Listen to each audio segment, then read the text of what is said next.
नमस्कार, मैं गजेंद्र आप सभी का आपके YouTube चैनल गजेंद्र मैथ्स पर स्वागत करता हूं। बच्चों, आज की क्लास बहुत ज़्यादा इम्पोर्टेंट है।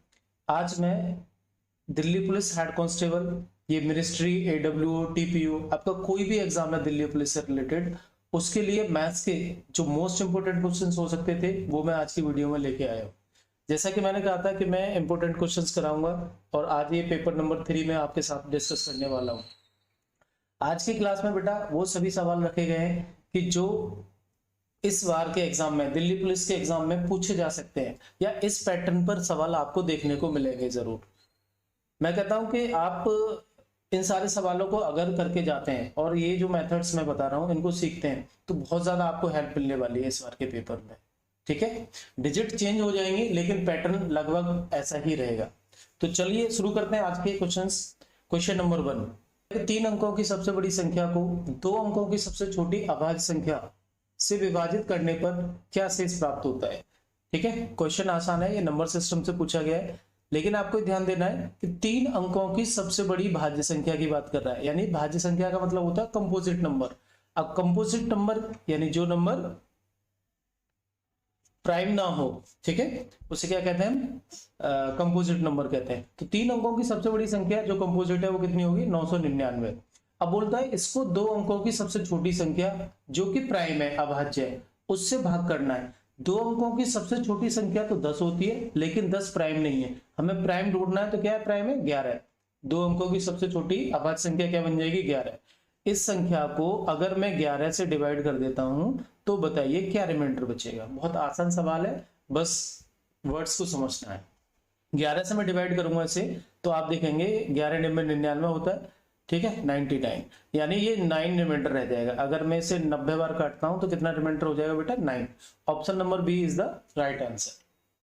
ठीक है, आसान सवाल था, बस आपको लैंग्वेज समझनी थी। चलिए धीरे धीरे करके 1-2 क्वेश्चंस के करने के बाद आप देखेंगे कि सवाल का लेवल बढ़ गया है। SSC के तरीके के सवाल इसमें पूछे जाते हैं। ठीक है, चलिए अगला सवाल देखते हैं, क्वेश्चन नंबर 2। ये क्वेश्चन बहुत ज्यादा इंपॉर्टेंट है, ऐसे सवाल पूछे जाते हैं एग्जाम में। मैं इस क्वेश्चन को सॉल्व करूंगा और इसके आसपास जितने भी सवाल बनते हैं उनको सॉल्व करने का भी मैं आपको पैटर्न बताऊंगा। कन्वर्जन है, यानी आपको चेंज करना है। ये आपका दे रखा है रिकरिंग नंबर कहते हैं इसे, यानी ये जो संख्या होती है नॉन टर्मिनेटिंग होती है बट रिपीटिंग संख्या होती है। ठीक है, इसको P/Q के रूप में बनाना है, मतलब इसको भिन्न के रूप में लिखना है। क्लियर। अब P/Q नंबर क्या होते हैं, ये परमेय संख्या होती है। परमेय संख्या होती है जिनको हम P/Q यानी भिन्न के रूप में बना सकते हैं। ठीक है, तो चलिए पहले इसका आंसर देख लेते हैं। 0.037 पे बार का मतलब सभी बच्चे समझ रहे होंगे, यानी बार बार 37 रिपीट होता रहेगा। इसको हम कन्वर्ट करेंगे तो सिंपल सा तरीका है, इस बार को हटा दीजिए, बचेगा 37 अपॉन जितनी संख्याओं पर बार है उतनी बार आपको 9 लिखना है, यानी जितने अंकों पर बार है उतने क्या लिखने हैं आपको, 9। और यहाँ दशमलव के बाद ये जो डिजिट है ये देखनी है कितने डिजिट ऐसी हैं जो बिना बार की है। यहाँ पर आपको एक डिजिट दिखाई दे रही है जो बिना बार की है, तो उसके लिए हम 0 रखते हैं। ठीक है, आंसर क्या हो जाएगा आपका 37 अपॉन में 990, यानी option number B is the right answer. Clear. अब मैं इसके कुछ मेथड समझा देता हूं कि हम कैसे सवाल करते हैं, और भी इसके आसपास संख्या आती है तो उनको कैसे सॉल्व करेंगे। थोड़ा सा आप इधर देखेंगे कि मान के चलिए कि आपके पास कुछ संख्या ऐसे हैं, जैसे मैंने ये लिखा 0.25, इस पर लगाया बार, या फिर एक और ले लेते हैं 0.3 पर बार। इसका मतलब होता है बेटा 3 अपॉन में, यहाँ दशमलव के बाद देखना है आपको, एक संख्या पर बार लगा हुआ है तो एक बार 9 लिखना है, तो ये आ जाएगा आपका 1/3। यानी जब भी आप 1 को 3 से डिवाइड करेंगे तो हर बार 0.3333 चलता जाएगा, तो इसको हम बार के फॉर्म में रिप्रेजेंट कर देते हैं। मान के चलिए 2 डिजिट है आपके पास, तो आप क्या करेंगे, इससे बार हटाएंगे तो 99 आ जाएगा। क्लियर। अब इसकी डिफरेंट मैं फॉर्म और समझा देता हूं आपको। मानो मैंने लिखा 125 पे बार। क्लियर। इसका आंसर क्या होगा, सबसे पहले आप अगर बार हटाएंगे तो आपको मिलेगा 125, बार हटाएंगे तो क्या मिलेगा 125। अब आपको यहाँ ध्यान रखना है, माइनस क्या करना होता है, जिस पर बार नहीं है वो डिजिट देखिए क्या है 1, तो 1 को आप क्या कर देंगे इसमें से माइनस। अपॉन में क्या करना है, जितनी संख्याओं पे बार है उतनी बार 9 लिखना है, और जो बिना बार के उतने जीरो लगा देने, यानी फाइनली ये बनेगा 124 अपॉन में 990। अब इसको और छोटा किया जा सकता है, यानी जो छोटा करने के बाद फाइनल आंसर आएगा वही आपका इसका सही आंसर बनेगा। ठीक है, अगर आप कहते हैं कि इधर कुछ लिखा हुआ है 1 पॉइंट मैंने लिखा 322 पे बार लगा दिया, इसकी वैल्यू क्या आएगी, तो आपको क्या करना है, इस 1 को नहीं छेड़ना है, 1 इसको हम ऐसे लिख सकते हैं 1 प्लस 0.32 पे बार। क्लियर, अब आपको ये तो 1 अलग हो गया, सेपरेट हो गया, केवल इसको चेंज करना है p अपॉन क्यू में और 1 में ऐड कर देना है। तो मैं इसको सॉल्व करूंगा बेटा, बार हटा दूंगा मैं 32। अब ये देखना है कि बिना बार की संख्या क्या है 3 को माइनस कर देंगे, अपॉन में हम लिखेंगे 9, यानी बार एक संख्या पे था, एक डिजिट पे, तो 9 आ जाएगा, और एक डिजिट बिना बार का था तो एक 0 आ जाएगा।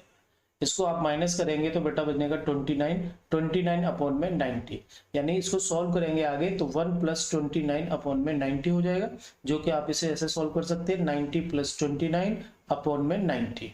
क्लियर, इसको आप आगे बढ़ाएंगे तो 119 अपॉन में 90। इस तरीके से p अपॉन क्यू के रूप में संख्या बन जाएगी। ठीक है, तो उम्मीद करता हूं आपको ये बात समझ में आई होगी। इस तरीके के जितने भी सवाल आएंगे p अपॉन क्यू के रूप में चेंज करने के लिए आप उन्हें इजीली कर पाएंगे। चलिए अगला सवाल देखते हैं, question number 3। Question number 3 ratio का सवाल है। ये अर्थमेटिक के सारे चैप्टर लिए हैं आज के मैंने इस सेशन में, और ये एवरेज हो गया, परसेंटेज हो गया, जैसा कि हमेशा हर एग्जाम में इंपॉर्टेंट रहे, दिल्ली पुलिस में भी इनसे काफी सवाल पूछे जाते रहे। ठीक है, ये क्वेश्चन है कि 3 संख्याएं इस अनुपात में दे रखी हैं, सबसे बड़ी और सबसे छोटी संख्या का अंतर 33 है, तो बताइए सबसे बड़ी संख्या क्या है।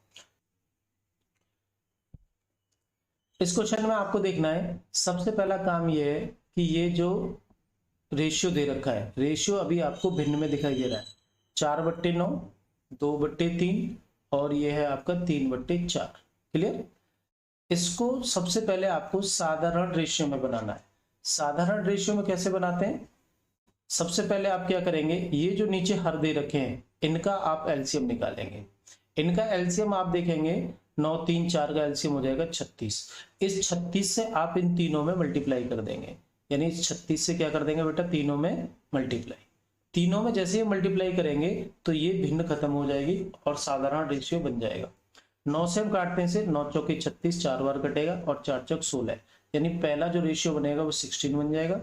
3 से काटेंगे 12 3 36 और 12 का गुणा 2 में कर देंगे तो 12 दूनी 24, नेक्स्ट आ जाएगा 24। 4 से काटेंगे 36 को, 9 बार कटता है, ठीक है, 9 बार कटेगा और 9 का मल्टीप्लाई 3 में कर देंगे तो 9 3 27। आपने ये देखा कि जो हमारा भिन्न का रेशियो था वो हमने साधारण रेशियो में बदल लिया। अब ये जो तीनों संख्याएं हैं, ये तीनों संख्या किस रेशियो में है, 16, 24 और 27। अगर हम इसको फर्दर छोटा कर सकते तो कर देते, लेकिन हम पहले से वहां से छोटा करके आ रहे हैं। अब इसमें बोला है कि सबसे बड़ी संख्या और सबसे छोटी संख्या इसका अंतर है 33। तो आप देख पा रहे हैं सबसे बड़ा और सबसे छोटा यानी 16 और 27, इनका डिफरेंस आप बनाएंगे तो आपको मिलेगा 11। 11 का जो अंतर है ये किसके बराबर है, 33 के बराबर है। ठीक है, एक बराबर क्या आ जाएगा, 11 3 33, 3, यानी एक रेशियो की वैल्यू कितनी आ चुकी है, 3 आ चुकी है। सवाल में क्या पूछा जा रहा है, सबसे बड़ी संख्या बताइए। तो सबसे बड़ी संख्या क्या होगी, जो सबसे बड़ा रेशियो दिख रहा है आपको, तो 27 × 3 इक्वल्स टू कितना आ जाएगा, 81। 81 is the right answer, option number D इसका सही आंसर होगा। तो रेशियो वाले सवालों में अगर भिन्न में दे रखा है तो सबसे पहला तरीका बेटा ये होता है कि उनके हर का आप एलसीएम बनाओ, जो एलसीएम आ जाता है उससे आप सब में मल्टीप्लाई कर दो, तो देन आपको ये सिंपल रेशियो मिल जाएगा। फिर जैसे जैसे सवाल में बातें पूछी गई हैं वैसे आप इसको सॉल्व कर पाएंगे। उम्मीद करता हूं कि आपको ये सवाल एकदम समझ में आया होगा। इसी तरीके के और बेहतरीन सवाल आप आगे देखेंगे आज की क्लास में। बच्चे अगला सवाल देखते हैं, क्वेश्चन नंबर 4। ये बहुत अच्छा सवाल है, एवरेज का क्वेश्चन। जैसे कि अभी हमने रेशियो किया, अब ये एवरेज है। इस सवाल को हम कैसे करेंगे, कह रहे हैं कि Ritika marks were wrongly entered as 99 in the place of 9। मतलब ये है कि जो रितिका है उसके नंबर 9 की जगह 99 ऐड कर दिए गए।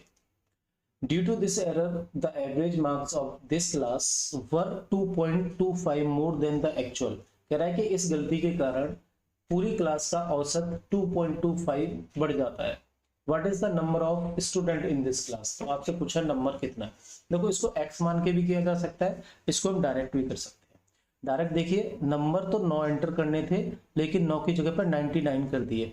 तो आप मुझे बताइए बेटा कि टोटल एक्स्ट्रा नंबर कितने हो गए, यानी 9 की जगह 99 ऐड कर दिए। तो बच्चे समझ में आ रहा है 90 नंबर एक्स्ट्रा ऐड कर दिए गए। अब ये जो 90 नंबर एक्स्ट्रा ऐड किए गए, ये क्या करेंगे, ये सभी के सम में ऐड हो गए। ठीक, अब इसके कारण जो एवरेज में चेंज आया है, जो एवरेज में चेंज आया है, प्रत्येक बच्चे का एवरेज 2.25 बढ़ गया है, यानी एवरेज में भी इंक्रीजमेंट हुआ है और टोटल नंबर में 90 का इंक्रीजमेंट हुआ है। तो एक बच्चे पर 2.25 बढ़ा है और टोटल बढ़ा हुआ मार्क्स कितना है 90। तो आपसे पूछ रहा बच्चे कितने, आप सिंपल क्या कर देंगे, इस 90 को डिवाइड कर देंगे 90 डिवाइडेड बाई 2.25, तो आपको ये नंबर ऑफ स्टूडेंट मिल जाएगा।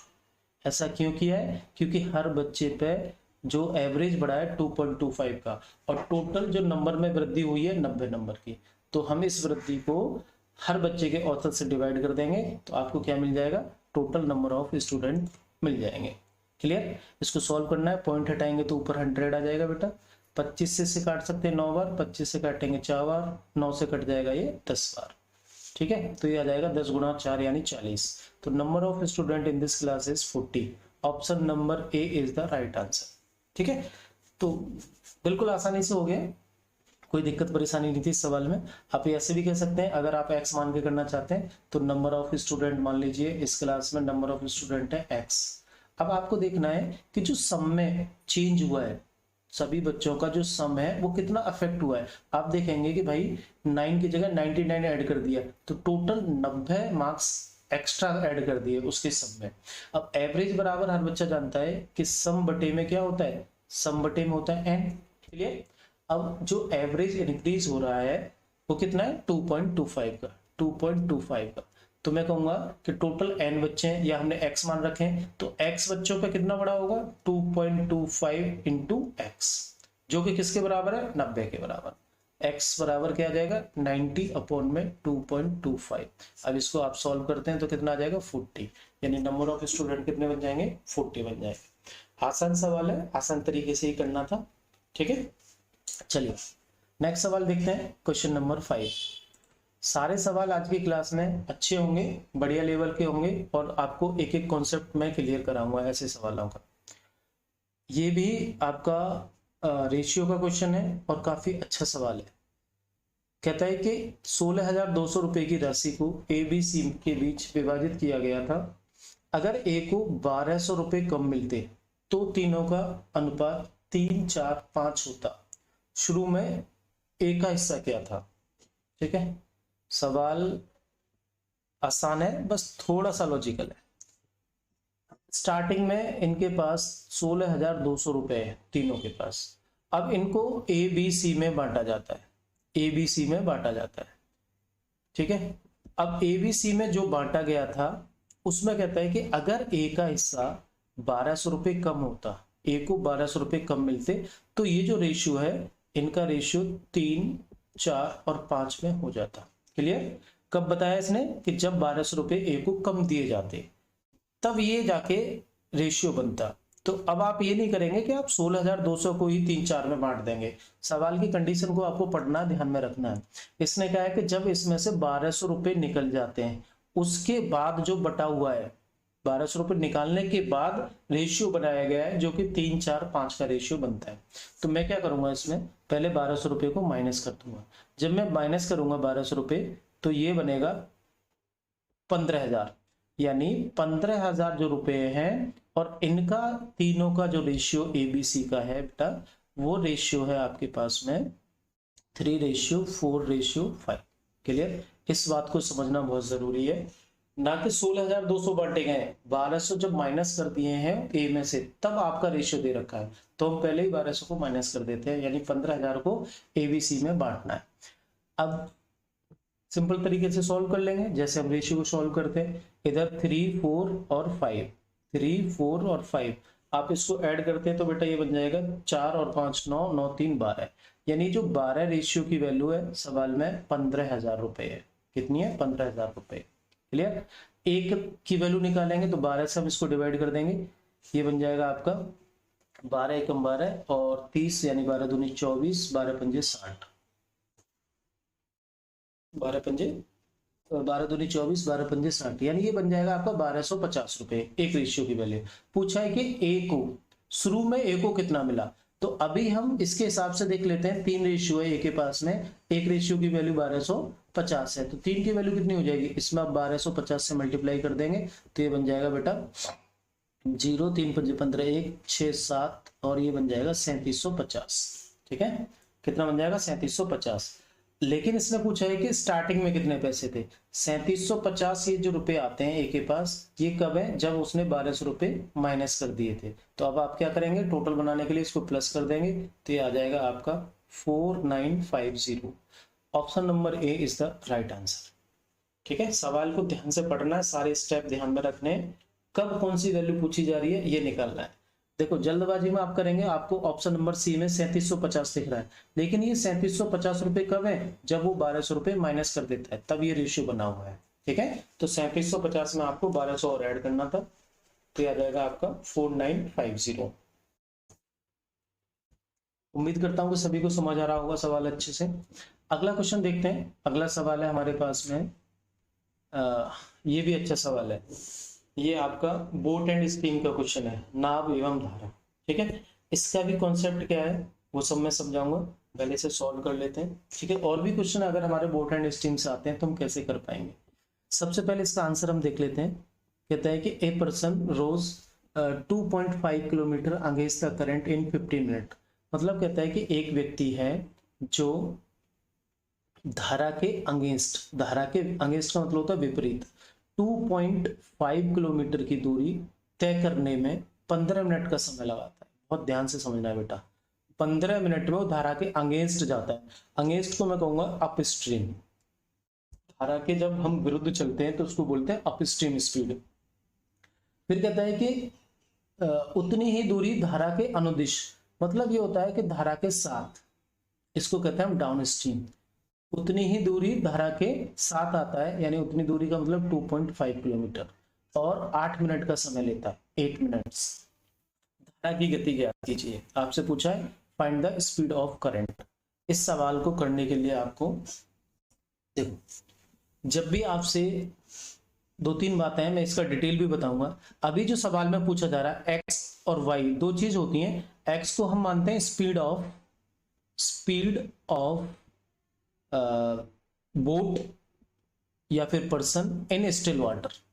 इसका मतलब है शांत जल में किसी नाविक की चाल या पर्सन की चाल। वाई का मतलब होता है speed of current, speed of current. ठीक है, मतलब धारा की चाल। तो आपसे पूछा है कि आप वाई बताइए। वाई निकालने के लिए एक डायरेक्ट फॉर्मूला होता है, वो कैसे आता है वो भी मैं अभी बताऊंगा। वाई इक्वल टू होता है डी माइनस यू अपॉन में 2, डी माइनस यू अपॉन में 2। क्लियर। अब डी क्या है आपकी डाउन स्ट्रीम स्पीड और यू क्या है अप स्ट्रीम स्पीड। तो मुझे पहले सबसे पहले इस सवाल में यू और डी काउंट करना है, मतलब ये मुझे अप स्ट्रीम स्पीड निकालनी है। तो स्पीड मतलब क्या होता है, स्पीड बराबर होता है डिस्टेंस अपॉन में टाइम। तो यहाँ पर डिस्टेंस है 2.5 किलोमीटर और टाइम लगाया उसने 15 मिनट। अब मिनट को भी क्या करना पड़ेगा पहले, क्योंकि यहाँ किलोमीटर में दे रखा है तो इसे घंटे में चेंज करना पड़ेगा। तो यानी 15/60, 1/4, 1/4 घंटे का समय लगाता है 2.5 किलोमीटर जाने में। तो मैं ये कहूंगा कि ये जो इसकी स्पीड है यू बराबर क्या हो जाएगा 2.5 अपॉन में 1/4, तो 4 ऊपर चला जाएगा। इसका मतलब कितना हो जाएगा 10 किलोमीटर पर आवर। जो डाउन स्ट्रीम स्पीड है वो कितनी आ जाएगी, सॉरी अप स्ट्रीम स्पीड आ जाएगी 10 किलोमीटर पर आवर। अब नेक्स्ट मुझे डी काउंट करना है। डी क्या हो जाएगा, 2.5 किलोमीटर की दूरी 8 मिनट में तय करता है। तो 8 मिनट का मतलब हो जाएगा बेटा 8/60, यानी 4 से काटेंगे, 4 दूनी 8 और 15 चौके 60, 2/15 घंटे में वो 2.5 किलोमीटर जा रहा है। तो इसको अगर मैं स्पीड में कन्वर्ट करता हूं तो 2.5 डिस्टेंस अपॉन में टाइम है 2 अपॉन में 15 को मैं ऊपर लिख देता हूं। इसको आगे मैं सॉल्व करूंगा, इस पॉइंट को हटा लीजिए, नीचे कितना आ जाएगा 10 आ जाएगा। इसको फिर छोटा करते हैं, 5 से काटेंगे 2 बार, 5 से काट देंगे इसको, 5 पंजे 25, यानी 15 पंजे 75 और ये आ जाएगा 75 अपॉन में 4 किलोमीटर पर।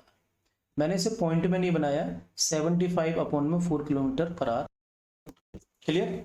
अब आपसे क्या पूछा गया है, आप बताइए वाई यानी स्पीड ऑफ करंट क्या है।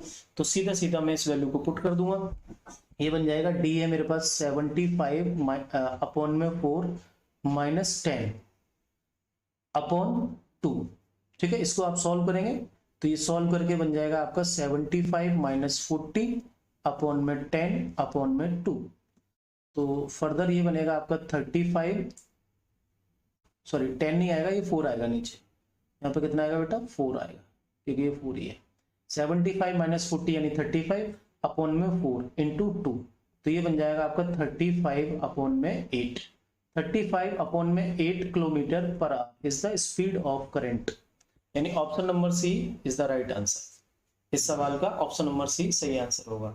मैं उम्मीद करता हूं कि आपको ये सब बातें समझ में आई होगी। ये y निकालते हैं तो d माइनस यू बाई 2 करते हैं, x निकालते हैं तो क्या करते हैं, इन सारी बातों को मैं आपको डिटेल में समझा देता हूं, ताकि अगर ऐसा सवाल आता है तो आप अच्छे से कर पाए। बहुत ध्यान से देखने की जरूरत है। सबसे पहले हम बात करेंगे कि मान लो कि अगर हम पानी के साथ, जैसे पानी का बहाव इधर है, इसी के साथ हम बोट चलाते हैं तो इसको हम d से रिप्रेजेंट करते हैं और इसको कहते हैं हम डाउन स्ट्रीम स्पीड। इसका मतलब होता है धारा के साथ कोई बह के जा रहा है। इसमें ये भी पहले सोचिए एक्स और वाई क्या है। एक्स है speed of boat in still water, मतलब हो गया शांत जल में चाल। शांत जल यानी रुका हुआ पानी है, शांत जल में चाल, एक्स। और ये वाई होता है स्पीड ऑफ करंट। ये क्या होता है, स्पीड ऑफ करंट। ठीक है, इसको हम कहते हैं धारा की चाल। क्लियर। पानी किस रेट से बह रहा है, किस स्पीड से बह रहा है। तो मैंने कहा कि जो आदमी है उसकी शांत जल में चाल x है, लेकिन ये जो धारा है इसकी चाल क्या है, y है। तो जब डाउन स्ट्रीम जा रहा है तो उसे क्या मिलेगा, यानी स्पीड उसकी प्लस हो जाएगी, भाई अपनी चाल प्लस धारा की चाल, तो दोनों के साथ बहेगा, तो ये हो जाएगी डाउन स्ट्रीम। अगर उसके उल्टा आता है, अंगेंस्ट आता है, तो इसको कहते हैं अप स्ट्रीम, धारा के विरुद्ध। तो ये क्या हो जाएगा x माइनस वाई। और आदमी कब तैर पाएगा, जब उसकी स्पीड ज्यादा होगी धारा की स्पीड से, यानी ऐसे कंडीशन में हमेशा x बड़ा होता है y से। क्लियर। तो मैंने दो बातें बताई कि d बराबर आया आपका x प्लस वाई, और मैंने कहा कि u बराबर आया आपका x माइनस वाई। अगर मैं इन दोनों को ऐड कर देता हूं तो ये आ जाएगा d प्लस यू, और इधर से y कैंसिल हो जाएगा, ये बनेगा 2x। x की वैल्यू मैं निकालूंगा तो d प्लस यू बाई 2। यानी जब भी आपको डायरेक्ट ऐसे डाउन स्ट्रीम और अप स्ट्रीम दे रखी है और x पूछा जाता है, यानी स्पीड ऑफ स्टिल वाटर, तो आप d प्लस यू बाई 2 कर देंगे। अब मैं बात करता हूं अगर आपसे y पूछा जाता है, तो आप क्या करेंगे बेटा, इन दोनों इक्वेशन को घटा देंगे, यानी d में से आप u घटाएंगे तो आपका ये x कैंसिल हो जाएगा और ये 2y बन जाएगा, यानी y की वैल्यू आप निकालेंगे तो d माइनस यू बाई 2। ये दो डेरिवेशन है x और y निकालने के। ठीक है, जब भी d और u क्वेश्चन में गिवन है तो आप डायरेक्ट आप क्या करेंगे, x और y निकाल सकते हैं। ठीक है, तो मैंने ये सारी बातें इसलिए बताई ताकि आप ऐसे सवालों को आराम से कर पाए और आपको ये डिटेल इसको अच्छे से समझ पाए होंगे। चलिए अगला सवाल देखते हैं। आज की क्लास का अगला सवाल है क्वेश्चन नंबर 7। क्वेश्चन नंबर 7 में कहता है, बहुत ही जबरदस्त सवाल है अगर आप इसको समझ पाते हैं तो। सबसे पहले तो क्वेश्चन ये आपको 2-3 बार पढ़ के समझना पड़ेगा पूछ क्या रहा है। ठीक है, क्योंकि इसमें कुछ बच्चे जल्दबाजी में बड़ा एरर करने वाले हैं। 25 संख्याओं का औसत 48.2 है। यह पहली 10 संख्याओं का औसत 47 है और अंतिम 12 संख्याओं का औसत 49 है। तो 58, 69 और शेष संख्याओं का औसत ज्ञात कीजिए। देखो यहाँ पर ये जो बात लिखी है ना, ये बड़ी कंफ्यूजन वाली है। बच्चे क्या सोच जाते हैं कि ये शेष संख्या 58 और 69, इसका मतलब क्या है, इसका मतलब ये कह रहा है कि यहाँ 10 संख्या ले ली और फिर 12 संख्या ले ली, तो शेष संख्या कितनी बची हुई है, 3 शेष बची हुई है, और 3 के साथ में 2 नंबर और ये ले लिए हैं। इन लास्ट में आपको जो एवरेज काउंट करना है, 2 संख्या ये और 3 शेष, यानी 5 संख्याओं का एवरेज निकाल। आपको इस सवाल में यही ध्यान रखना था बस। ठीक है, तो चलिए शुरू करते हैं। इस क्वेश्चन को करने का तरीका, जैसा कि मैं हर वीडियो में बता चुका हूं कि हम ऐसे सवालों को बहुत लंबी कैलकुलेशन पर नहीं ले जाएंगे। ठीक है, मल्टीप्लाई वाला नहीं करेंगे। हम करते हैं, देखो 25 संख्याएं हमारे पास, ध्यान से समझना सभी को, 25 नंबर हैं और इन 25 नंबर का जो एवरेज दे रखा है वो है 48.2। मतलब ये बनता है कि हर संख्या 48.2 होनी चाहिए। ठीक है, फिर ये कहता है कि इसमें से 12 पहली 10 संख्या, पहले 10 नंबर, फिर अंतिम 12 नंबर, अंतिम 12 नंबर, इनका एवरेज जो दिया गया है, पहली 10 संख्याओं का औसत है 47 है एवरेज, और अंतिम 12 संख्याओं का एवरेज है 49। ठीक है, तो अब आप देखिए 25 संख्याओं में 10 और 12 यानी कितनी हो चुकी है 22। तो मुझे ये पता करना है कि शेष संख्या जो है अभी रिमेनिंग नंबर, जो रिमेनिंग नंबर है वो कितने बचे हैं, रिमेनिंग नंबर 3 बचे हैं मेरे पास। ये जो 3 नंबर हैं इन तीनों का सम क्या है, मुझे क्या काउंट करना है, ये जो लास्ट के या बीच के कहीं के भी जो 3 नंबर बचे हुए हैं उनका सम कितना है, यानी योग कितना है। तो उस योग को निकालने के लिए आपको ये देखना है, क्योंकि मुझे यहाँ पांचों का एवरेज चाहिए बेटा, इन पांचों का एवरेज चाहिए, तो मैं क्या करूंगा, सम चाहिए मुझे पहले पांचों का सम, पांचों नंबर का सम चाहिए और मैं 5 से डिवाइड कर दूंगा, तभी तो मेरा फाइनल आंसर बनेगा। तो मुझे क्या करना है, ये 58 और 69 तो गिवन है, इसको ऐड करना है इन तीनों संख्या के सम में। तो इंपॉर्टेंट काम क्या है कि पहले इन तीनों संख्याओं का सम निकाला जाए। सम निकालने के लिए आप क्या देखेंगे, इधर देखो मल्टीप्लाई नहीं कर रहा हूं कि 25 का गुणा कर दो, उसमें फिर 10 का गुणा कर लो, फिर 12 का कर लो, ऐसे हो जाएगा, लेकिन ये कैलकुलेशन ज्यादा बड़ी होती है। आप इस बात को अगर समझ पा रहे हैं, ये 10 नंबर 47 के एवरेज है, होना कितना चाहिए 25 संख्याओं का 48.2 होना चाहिए। मैं कहूंगा कि हर संख्या 47 है, 48.2 होनी चाहिए थी, तो मैं कह दूंगा कितना कम रहेगी हर संख्या, ये बेटा 1.2। आप इनका डिफरेंस करेंगे तो ये 10 नंबर जो हैं प्रत्येक नंबर 1.2 कम रह जाता है। तो 10 संख्याओं के साथ अगर हम देखते हैं कि 10 संख्याओं के सम पे क्या इफेक्ट पड़ा, तो आप इसमें 10 से मल्टीप्लाई कर देंगे और ये मिल जाएगा 12। स्टार्टिंग की जो 10 संख्या देखी वो औसत से 1.2 कम थी, तो हर संख्या में से 1.2 की कमी आ गई, यानी 12 नंबर की कमी रह गई। अगली 12 संख्या जो है इनका एवरेज कितना 49। अब होना कितना चाहिए था हर संख्या को 48.2, लेकिन ये 49 के हिसाब से है, तो ये एक्स्ट्रा आ गई बेटा। कितनी एक्स्ट्रा होगी, आप इनका डिफरेंस देखेंगे तो ये आएगा 0.8। हर संख्या 0.8 ज्यादा है और संख्या कितनी है 12, तो 12 से आप मल्टीप्लाई करेंगे, 12 × 96, तो आप यहाँ देखेंगे 9.6। 12 संख्याओं का जब हम सम देख रहे हैं तो यहाँ पर ये 9.6 एक्स्ट्रा है, लेकिन ये जो 10 संख्याओं का सम देखा था ये कितना कम था 12। अब मैं कहूंगा कि ओवरऑल चेंज क्या है, ओवरऑल चेंज क्या है, ठीक है, या ओवरऑल डिफरेंस कितना रह जाएगा। 12 और 9.6 को आप सेट करेंगे तो ये हो जाएगा बेटा 0.4 और 2, यानी माइनस का 2.4। ये बात आपको अच्छे से समझनी है। 10 संख्याएं तो -12 की कमी आती है, 12 की कमी आती है, और 12 संख्याओं में 9.6 की वृद्धि हो जाती है। तो हम देखेंगे सम का ओवरऑल इफेक्ट क्या पड़ा, ये 2.4 का पड़ गया। अब जो 13 संख्याओं का सम है, मैंने कहा हर संख्या सॉरी जो रिमेनिंग 3 नंबर हैं, ये 3 नंबर भी कितने होने चाहिए थे 48.2 होने चाहिए। तो मैं कहूंगा कि तीनों का सम कितना होना चाहिए, 3 से मल्टीप्लाई करूंगा मैं, 3 दूनी 6, ठीक है, 3 8 24 और 3 चौके 12, यानी 144.6 होना चाहिए था। तीनों संख्याओं का सम कितना होना चाहिए था एवरेज के हिसाब से 144.6। लेकिन यहाँ पर ये जो 10 और 12 22 संख्या देखी, इनमें कितना कम रह गया -0.24, माइनस का 2.4।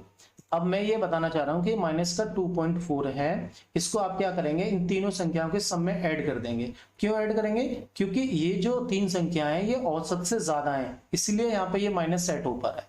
तो आपको क्या करना है बेटा, इसमें इसको प्लस कर देना है, सिंपली 2.4 को आप प्लस कर देंगे तो आप पाएंगे ये 147, यानी ये जो 3 संख्या निकली इनका सम कितना आ जाएगा बेटा, ओरिजिनल सम आ जाएगा 147। ठीक है, अब आपको पूछा है कि पांचों संख्याओं का सम बताइए। पांचों संख्याओं का सम के लिए आपको क्या करना है, 3 जो रिमेनिंग नंबर है, ये शेष नंबर है, इन तीनों का सम आ गया 147। तो आप टोटल सम निकालेंगे, जब भी तो आप एवरेज बता पाएंगे पांचों संख्याओं का। तो टोटल सम कितना हो जाएगा 147 प्लस 58 प्लस में 69। आप इसको ऐड करते हैं तो ये बन जाएगा आपका 7 8 15, 15 9 24, 2 हासिल का है ना, तो 15 2 17, 1 हासिल का, यानी 274, 274 274 का एवरेज निकालेंगे, 5 नंबर है तो 5 से हम इसे डिवाइड कर देंगे, ये बन जाएगा 5 पंजे 25 और 4.8 यानी 54.8 is the right answer. Option number C इसका सही उत्तर बन जाएगा। ठीक है, ये तरीका बहुत सही है, मैं आपको समझा रहा हूँ इसलिए टाइम लग रहा है, आप इसकी बार बार प्रैक्टिस करें। मैं ये बताता हूँ कि इस तरीके से क्वेश्चन करने में मजा आने वाला है आपको। ये सवाल ऐसा नहीं है कि भाई इसी तरीके से किया जा सकता है, आप डायरेक्ट भी करेंगे लेकिन उसमें मल्टीप्लाई करनी पड़ती है। पहले आप 25 का मल्टीप्लाई करेंगे इसमें, फिर 10 का 47 में करेंगे, 12 का 49 में करेंगे, फिर इनको जोड़ेंगे। ओवरऑल फाइनली आपको क्या निकालना पड़ेगा, 3 संख्याओं का सम निकलेगा, वो 147 ही आएगा। ठीक है, इस तरीके से सवाल को करके देखें आप, जनरल तरीका तो आपको आता ही है। चलिए अगला सवाल देखते हैं। नेक्स्ट सवाल जो है क्वेश्चन नंबर 8। क्वेश्चन नंबर 8 में पूछा गया है 3 अंकों की एक संख्या का 1/3 उसी संख्या के 1/9 भाग से 162 अधिक है। 3 अंकों की संख्या के अंकों का योग क्या है। सिंप्लीफिकेशन वाला सवाल है। ठीक है, आराम से हम कर लेंगे सवाल को। कहता है कि 3 अंकों की एक संख्या है, कोई भी, मैंने मान लिया संख्या x है, उसका 1/3 यानी x/3 तथा उसी संख्या के 1/9 भाग, 9वां का मतलब x/9, 1/3 भाग 1/9 भाग से 162 अधिक है, तो मैं कहूंगा इन दोनों का डिफरेंस जो है वो 162 है। क्लियर। तो 3 अंकों की संख्या का योग बताइए। संख्या निकालनी है पहले, आप इसको सॉल्व करेंगे तो ये बन जाएगा आपका एलसीएम 9 आएगा, यानी 2x/9 इक्वल्स टू 162। क्लियर। अब इसको आगे सॉल्व करेंगे, x की वैल्यू निकलेगी 162 इंटू 9/2, 2 से काट देंगे से ये आ जाएगा 81, 9 का गुणा कर देंगे 81 में तो ये हो जाएगा बेटा 9 और 729। x की वैल्यू कितनी आ गई 729, यानी 3 अंकों की संख्या जो है वो 729 है। आपसे पूछा है इनका अंकों का योग बताइए, डिजिट सम। डिजिट सम करेंगे आप तो ये हो जाएगा 7 और 2 9, 9 और 2 18, यानी 18 is the right answer. Option number B is the right answer. Clear. चलो आसान सवाल था, सभी को अच्छे से समझ आया होगा। अगला सवाल देखते हैं, क्वेश्चन नंबर 9। क्वेश्चन नंबर 9 ये आपका सक्सेसिव डिस्काउंट के ऊपर दे रखा है। ठीक है, क्रमिक छूट। चलो इसको भी करने के 2-3 तरीके हो सकते हैं, मैं आपको बेस्ट मेथड समझाने की कोशिश करूंगा। इसमें कहता है कि किसी राशि पर एकल छूट का मूल्य जो समान राशि पर 10%, 20% और 40% की क्रमिक छूट के बराबर है, तो किसके बराबर है। यानी आपको निकालना है सक्सेसिव डिस्काउंट ऑफ 10%, 20 एंड 40। देखो जब 3 डिस्काउंट दे रखे होते हैं या 2 दे रखे होते हैं तो इसको करने के तरीका क्या क्या हो सकता है। सबसे पहले मैं बात करूं कि मेरे पास डिस्काउंट है D1, D2 और D3, D1, D2, D3। ठीक है, मैं आपको बता दूं सबसे पहले अगर एग्जाम में आता और मैं करना चाहता तो इसे कैसे करता। आप क्या करेंगे कि पहली वैल्यू आपने 10% का डिस्काउंट दिया, D1 कितना 10%, तो आप ये मान के चलिए कि 100% उसकी कीमत थी, 10% का डिस्काउंट बन गया तो कितना बचा 90। कितने में बेची गई चीज 90 में, तो यानी 100 की जगह पे 90 हो जाएगा, तो 10 की जगह कितना हो जाएगा 9। इसी पैटर्न को मैं आगे बढ़ाऊंगा, यानी 10 की चीज मैंने 9 में बेच दी। फिर क्या था, दूसरा डिस्काउंट दिया है 20% का, तो 20% का मतलब है 100 की जगह 80 में बेचा, तो 10 की जगह 8 में। नेक्स्ट है 40%, यानी 100 पे 40 का छूट दिया तो कितने में बेचा गया 60 में। ठीक है, आप क्या करेंगे इन तीनों का मल्टीप्लाई कर लीजिए। जब तीनों का आप मल्टीप्लाई करेंगे तो ये बन जाएगा इधर 1000 और ये बन जाएगा आपका सॉरी ये 10 से 6 हो जाएगा 60, तो 100 पे बनेगा, 10 से कितना हो जाएगा 6। इनका मल्टीप्लाई करेंगे तो ये बन जाएगा 8 में 72, 72, फिर 6 से मैं मल्टीप्लाई करूंगा इसमें तो ये आ जाएगा 6 दूनी 12 और 6 सत्ते 42 और 1 43, यानी 432। 1000 की चीज पे 1000 की चीज 432 में बेची गई, तो यहाँ से आप डिस्काउंट निकालिए, कितना डिस्काउंट दे दिया। आप माइनस करेंगे इसे, तो माइनस करने पे ये हो जाएगा 58, इधर आएगा 58 यानी 68, 70 30, ये हो जाएगा 68, 568। ठीक है, डिस्काउंट कितना बन गया बेटा 568 का। सिंपल सा आपको 1000 में से घटाना है, तो मैं कहूंगा कि 1000 की चीज पर डिस्काउंट कितना दिया गया 568 का। अगर परसेंटेज बनाना है तो इसे 100 बना दीजिए, तो सही आंसर क्या आ जाएगा 56.8। 56.8 इज द राइट आंसर। ठीक है। अगर आप इसे फॉर्मूले से करना चाहते हैं तो फॉर्मूले से कर लीजिए, तब भी यही आंसर आएगा। फॉर्मूला कैसे लगाना है? फॉर्मूला पहले आप लगाएंगे D1 D2 पर। जब D1 D2 का इक्विवेलेंट आ जाएगा डिस्काउंट, तब आप उसको D3 के साथ पुट करेंगे। तो यहां से फॉर्मूला होता है D1 प्लस D2 माइनस का D1 इंटू D2 अपॉन में 100। ठीक है। जब भी सक्सेसिव डिस्काउंट की बात करेगा, अगर दो डिस्काउंट है तो आप ऐसे यूज करेंगे। तो पहला डिस्काउंट था 10, फिर दूसरा था 20। ठीक है, माइनस 10 गुणा में 20 बटे में 100। इसको आप सॉल्व करेंगे, 10 20 30 माइनस 2 यानी 28%। यहाँ से D1 D2 का जो इक्विवेलेंट डिस्काउंट आया है वो आया 28%। अब जो D3 है वो कितना है? 40%। तो D3 को मैं इसको तो D1 मान लूंगा और इसको D2 मान लूंगा। दोबारा से यही फॉर्मूला मैं पुट कर दूंगा, यानी D1 plus D2 minus D1 into D2 upon में 100। तो ये हो जाएगा 28 प्लस 40 माइनस 28 गुणा में 40 बटे में 100। ठीक है, 0 से 0 कट जाएगा।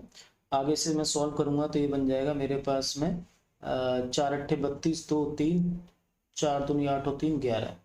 ठीक है, 11.2%। तो इसको ऐड करेंगे आप, बन जाएगा बेटा 68।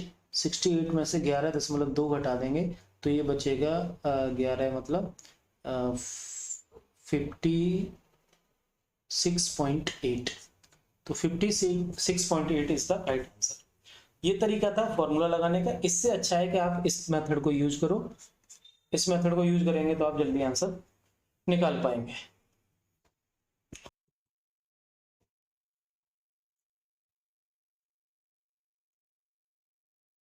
चलिए आप देखते हैं क्वेश्चन नंबर 10, जो कि इस वीडियो का सबसे अच्छा सवाल है और सबसे ज्यादा कैलकुलेशन वाला क्वेश्चन है। आपको सारी चीजें ध्यान में रखनी है इस सवाल को हम कैसे बनाएं। ठीक है, कहता है कि दो उम्मीदवारों के बीच एक चुनाव में 75% मतदाताओं ने अपने वोट डाले, जिनमें से 2% वोट अवैध घोषित कर दिए गए। एक उम्मीदवार को 18,522 मत मिले, जो कि कुल वैध मतों का 75% था। चुनाव में मनोनीत मतों की कुल संख्या ज्ञात कीजिए। यानी ये बताना है कि कितने एनरोल्ड किए गए थे। ठीक है, टोटल मत कितने एनरोल्ड हुए थे।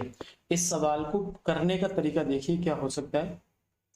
सबसे पहले आपको ये समझना है, इसमें देखो मैं कहता हूं कि टोटल जो मत एनरोल्ड हुए थे, यानी जो वोट थे वो 100% थे वोटर लिस्ट में। क्लियर?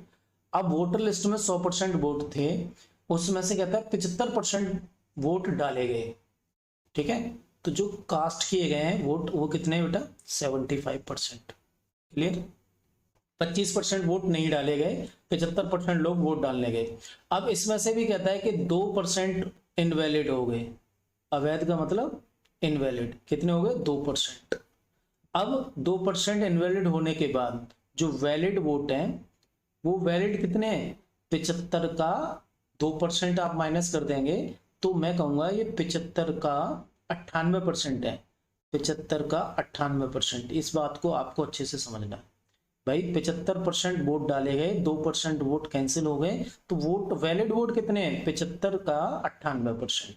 ठीक है, फिर आगे कहता है कि एक उम्मीदवार को 18,522 मत मिले, जो कि कुल वैध मतों का 75% था। अब ये कह रहा है कि हार जीत जो होगी इनवैलिड वोट पे होगी। अब जितने भी यहाँ वोट पड़े हैं, इसका 75% वोट मिला है जीतने वाले को, जो कि 18,522 है।